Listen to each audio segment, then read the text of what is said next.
Kagulat World.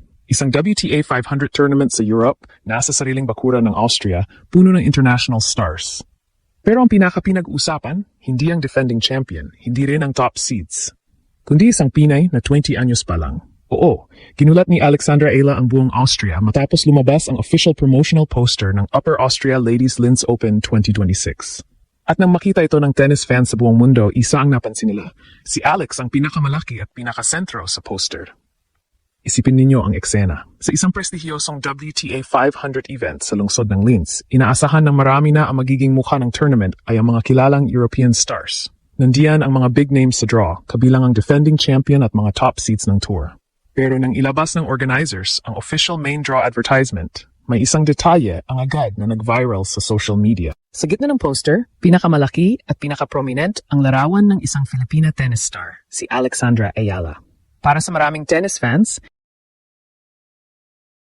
ito ay isang nakakagulat na moment. Sa Austria, sa mismong European clay swing, isang player mula sa Pilipinas ang naging pinaka-highlight ng event. Maraming netizens ang nagsabi na parang malinaw ang mensahe ng organizers. Si Alex ang isa sa pinakamalaking dahilan kung bakit exciting ang tournament ngayong taon. Hindi naman ito basta hype lamang. Sa edad na 20, si Alex ay isa na sa pinakamabilis na umaakyat na players sa women's tennis rankings.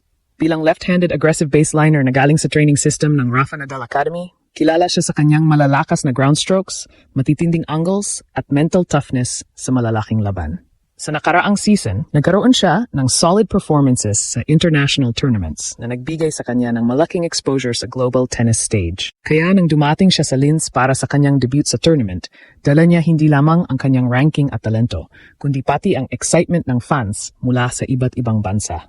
Para sa mga organizers ng Linz Open, malinaw na nakita nila ang potensyal na iyon, hindi lang bilang isang competitor, kundi bilang isang player na may global appeal. At dito lalong naging espesyal ang moment. Sa isang tournament na may mahabang kasaysayan sa WTA Tour, nagpasya ang organizers na ipakita ang bagong mukha ng women's tennis sa kanilang promotional campaign. At ang napiling ilagay sa pinakasentro, isang Filipina na nagdadala ng bagong enerhiya sa sport.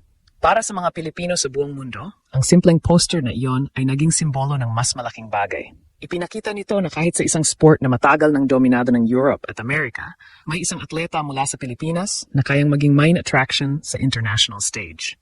Ngayon, habang papalapit ang kanyang unang laban sa Linz, mas lalong tumataas ang excitement ng fans. Dahil kung sa poster pa lang ay si Alex na ang bida, paano pa kaya kapag nagsimula na siyang maglaro sa court? Isang bagay ang sigurado, sa taong ito ng Linz Open, hindi lamang isang tournament ang nasasaksihan ng tennis world.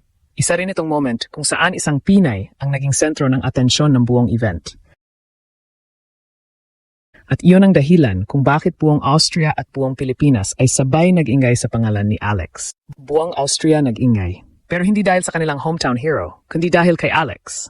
Isang Pinay, 20 anyos pa lang mula sa Pilipinas, ang naging main attraction ng Upper Austria Ladies Linz 2026, isang WTA 500 tournament.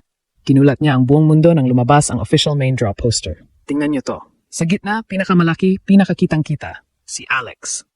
Hindi si Mira Andreeva, hindi si Jelena Ostapenko, hindi rin si defending champ Ekaterina Alexandrova. Si Alex ang may pinakamalaking larawan sa opisyal na advertisement ng tournament. Sino ba naman ang mag-aakala? Sa Austria, sa kanilang sariling bakuran, sa indoor clay courts na bagong-bago, ang isang Filipina ang naging mukha ng buong event. Kinulat ang Austria, kinulat ang tennis world, at kinulat tayong lahat na Pinoy na sobrang proud. Ito ang kwento kung bakit si Alex ang tunay na bida sa Linz Open 2026. Nung inilabas ng Upper Austria Ladies Linz ang official main draw poster, halos lahat ng tennis fans sa social media nagulat. Sa kaliwang bahagi, malaking collage ng top players, may serving posts, forehand, backhand, pero ang pinakamalaki, ang pinaka-central, si Alex. Young girl in the middle of the poster na sinasabi ng fans sa X at Instagram. Parang sinasabi ng organizers, this is our star this week. Bakit? Simple lang si Alex ay rising superstar. Ranked number 45 sa WTA, fresh mula sa solid run sa Miami Open, at ready na i-represent ang Pilipinas sa European clay swing. Hindi siya seeded, pero ang kanyang star power, kanyang kwento bilang batang talento mula sa Asia, at ang kanyang aggressive game ang nagparamdam sa tournament na kailangan siyang i-highlight. Para sa Austria, na may sariling Julia Grabher bilang wildcard at hometown hero, ito ay malaking sorpresa. Pero sa halip na i-push lang ang local player, ang organizers ay nag-decide na gawing global ang event sa pamamagitan ni Alex. Resulta, viral sa Pilipinas at sa buong mundo. Si Alex, 20 years old, left-handed mula Quezon City, Pilipinas. Nagsimula siya maglaro sa edad na 4, trained sa Rafael Nadal Academy sa Spain, at ngayon ay isa na sa pinakamabilis na umakyat na Asian players sa WTA rankings. Noong 2025-2026 season, nakuha niya ang career high ranking, naglaro sa Grand Slams at nagbigay ng Pinoy pride sa bawat laban. Sa hard courts, killer serve at baseline power niya. Ngayon, clay season na, at ito ang kanyang unang clay court match ng 2026. Trained hard para rito. Sa Linz, debut niya.